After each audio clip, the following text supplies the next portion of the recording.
Hello, everyone, and a very warm welcome back to The Deep Dive. I'm Emily. And I'm Liam Carter. Thanks for watching Westferry Times. Today, we're plunging headfirst into what you can only really call utter chaos in the Premier League right now. Yeah, chaos is definitely the right word this season. We've got this, nail-biting title race, relegation battles that are just frantic, and, well, the summer transfer rumors already buzzing. Absolutely. So much going on top to bottom. It's a really compelling picture, and I'm thrilled to have you here, Liam, to help us unpack it all. You've got that brilliant insight as an analyst, and, of course, your experience as a former scout for, 2 Premier League clubs. That's right. Thanks for having me. It's great to be back. Always love digging into the Premier League, especially, when there's so much riding on these final games. Fantastic. Right then, let's get straight into it. The title race. Arsenal, Manchester City, Liverpool, all still in it. As we head into this final stretch, who do you think has the edge, even if it's tiny? Oh, it's incredibly tight. Yeah. Look, City's experience, knowing how to get over the line, that's huge. You just can't discount that muscle memory they have. True. But Arsenal, they feel different this year, don't they? More solid, maybe more belief. Yeah, more resilient. And Liverpool, well, you've got the whole Klopp leaving thing. That emotion could be massive. Or maybe a burden. Hard to say. They have looked a bit shaky lately, though. Let's dig into Arsenal a bit more. It feels like this is their best shot in, nearly 20 years. Are they actually mentally ready this time? What's different? I think the big difference is how they manage games now. Yeah. It's not just about playing beautiful football anymore. They can really control things, especially when they get ahead. Those 1-0 wins. Exactly. Grinding out wins, like Arteta says, that's what wins titles sometimes. Yeah. And having Saliba and Rice, that spine, it's given them a kind of toughness they maybe lacked before. It allows them to be more pragmatic when needed. Okay, and then there's City. Even when they have an off day or Holland isn't scoring hat tricks, they still just find a way. It's almost spooky. It really is. Their overall quality is just immense. De Bruyne coming back, that's been huge for them. And Foden, wow. He's probably the best English player right now, running games. Totally agree on Foden. And you got Guardiola. His record in these run-ins speaks for itself.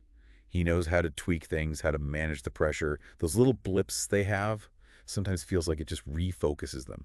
So Liverpool, that Klopp factor. Is it pure motivation, or could the pressure to give him the perfect send-off actually trip them up? It's definitely a motivator. You see it in the players. But, emotion alone doesn't win you the league across 38 games, especially not this league. Yeah. The injuries haven't helped them, definitely disrupted their flow, and maybe some fatigue has set in. They've looked a bit inconsistent. Now, Salah or Nunez can still win a game out of nowhere, absolutely. But that week-in, week-out consistency you need right at the end. That's the big question mark. Can they channel that emotion perfectly, or does it just add too much weight? Okay, Liam, put your scout hat back on for a second. Based purely on what you're seeing right now. If you had to call it, who gets the title? It's tough. My head, looking at the track record, the depth, how they handle pressure, my head still says City. Yeah. Just. Okay. But I have to say, Arsenal's resilience, the way they're digging results out, they feel like the ones most likely to pounce if City do slip up. So, yeah, hesitant nod to City, but I'm really impressed with Arsenal this season. Fair enough. Okay, let's switch ends now. The bottom of the table. Arguably even more tension down there, eh? The relegation scrap. Oh, absolutely. It's pure chaos down there. You've got Luton, Forest, Burnley, Sheffield United, all in deep trouble. And Everton. Still looking over their shoulder with those points deduction possibilities. Exactly. They'll be desperate to avoid getting dragged back into the thick of it. It's, really precarious for quite a few teams. Luton have been brilliant, haven't they? Given their resources, constantly punching above their weight. What's their secret?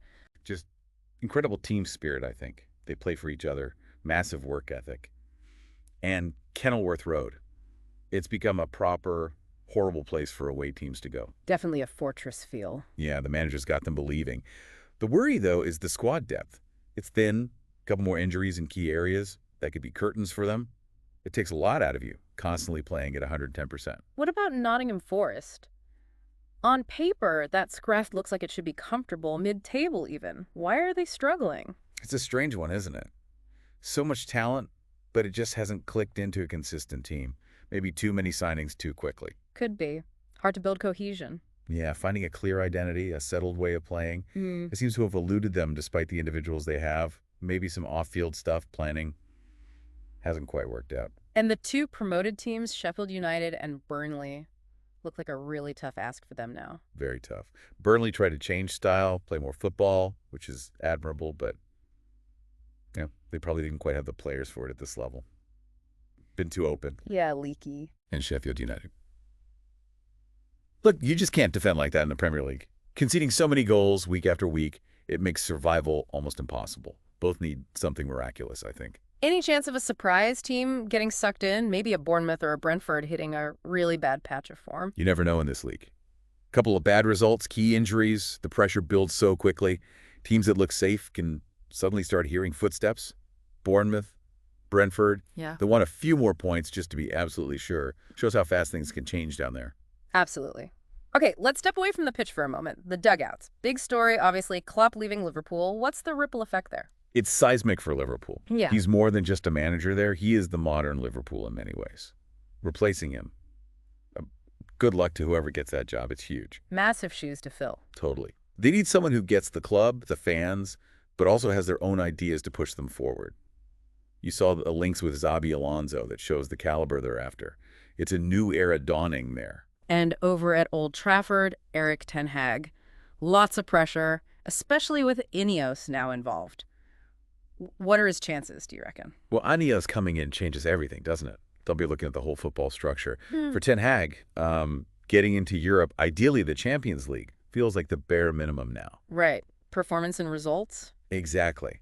If they miss out on Europe altogether, it's hard to see him surviving that, regardless of anything else. The pressure is immense. Any other managers feeling the heat particularly? You'd have to say Pochettino at Chelsea, wouldn't you? Given the money they spent, the expectation is sky high. They've been so inconsistent. Flashes of quality, but yeah. Yeah, if they don't finish strongly, maybe scrape into Europe, then the questions will definitely get louder over the summer. Okay, time for everyone's favorite topic, transfer gossip. Summer's not far off. The rumor mill is grinding. What are the big needs for the top clubs? Arsenal first. Striker seems the obvious one for Arsenal. They need that reliable, top-class number 9, perhaps. The links to Gyökeres at Sporting, they make sense. He's physical, scores goals, offers something a bit different. Interesting. And Liverpool, new manager, probably new ideas. Where do they strengthen? Midfield, you'd think. They need some fresh legs and creativity, perhaps. Florian Wirtz is the kind of name being thrown around. Expensive, yes, but shows the ambition, that dynamic attacking midfielder type. Right. Manchester United, always busy in the market, usually. Depends a bit on where they finish, maybe who the manager is. But you'd imagine another striker, take the pressure off Haaland, is needed. And a center back, definitely a commanding center back. Branthwaite from Everton keeps getting mentioned. Yeah, he fits the profile. Young, English, loads of potential. Yeah. Makes sense they'd be looking at him. And City, they don't normally need much, but they always seem to add quality. They lost Mahrez, didn't really replace him directly, so maybe another tricky winger for depth and rotation. And left back, maybe, long term. Theo Hernandez is a name you hear linked. They're about refining, adding that extra bit of quality usually. Any big Premier League stars potentially heading for the exit door? Well, the Saudi interest in Mo Salah just won't go away, will it? Be interesting to see if another huge bid comes in and if Liverpool or Salah are tempted this time. And maybe, look, if United continue to struggle, could someone like Bruno Fernandes start to think about his options? Pure speculation, obviously, but top players want to win trophies. Good point. Right. Quick thoughts on individuals this season. Biggest surprise performer for you? Has to be Cole Palmer at Chelsea, surely. Came from City's bench, basically, and he's become their main man. Scoring, creating, incredible impact. Yeah, phenomenal. On the flip side, biggest flop or disappointment, considering price tag or expectation? Probably Antony at United. Huge fee. And he just hasn't kicked on, has he? Very little end product for that kind of money. Fair. And finally, best signing. Who's made the biggest difference? For me, Declan Rice at Arsenal. Just transformed their midfield, added steel, leadership, quality on the ball. Looks worth every penny. Makes them tick. Totally agree. Okay, Liam, got a few quick ones here, simulating some listener questions. Ready? Fire away. Newcastle's chances of top 4 next season. Need depth. Simple as that. Injuries killed them this year. Add quality depth, they've got a chance. Ange Postecoglou at Spurs, early verdict. Exciting. Refreshing style, bold tactics. Needs time, needs probably another top center back. But yeah, positive start overall. Fans seem to love it. And Aston Villa, can they sustain this challenge near the top? Why not? Emery is a top coach. The club seems really well run now, feels sustainable, not just a flash in the pan, built on solid ground. Brilliant stuff, Liam. This has been absolutely fantastic, really getting into the nitty-gritty of the season. Thanks so much for sharing your insights. Pleasure, Emily. Always great to talk football, especially when the league's this exciting.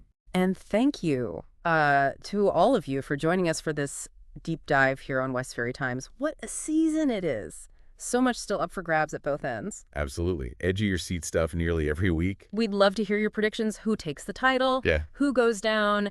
Any big summer transfers you're expecting? Let us know. And please do subscribe so you don't miss our next deep dive. Yeah, join the conversation. Until next time, thanks for listening and goodbye.